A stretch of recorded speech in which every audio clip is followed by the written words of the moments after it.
ఎవ్వరికి కనబడకూడదని నువ్వు దూరంగా వెళ్లి ఒంటరిగా ఏడుస్తున్నావు. కాని ఎవ్వరూ నీ కన్నీరు చూడకపోవచ్చు. ఆకాశముందున్న దేవుడు నువ్వు ఒంటరిగా ఏడవడం చూస్తున్నాడు. నలిగిపోతున్నావు, కన్నీరు కారుస్తున్నావు, దుఃఖపడుతున్నావు, శ్రమ పడుతున్నావు, ఏడుస్తున్నావు, ఎవరికి చెప్పుకోలేక నీలో నువ్వే కృంగిపోతున్నావు. దేవుడు సమస్తమును ఎరిగిన దేవుడు. నువ్వు పడుతున్న బాధ ఆయన చూస్తున్నాడు. నిన్ను బాధ పెట్టిన పరిస్థితి ఆయన చూస్తున్నాడు. నిన్ను బాధ పెట్టిన మనుషులను ఆయన చూస్తున్నాడు.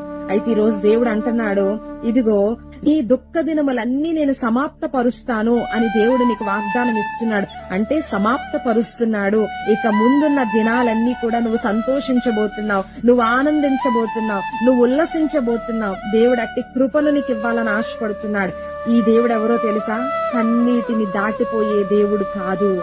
ఈ రోజు నీ కన్నీటిని రేపు నవ్వుగా, ఆనందముగా, సంతోషముగా మార్చబోతున్నాడు నీవు నమ్ముకున్న దేవుడు. ఆమేన్.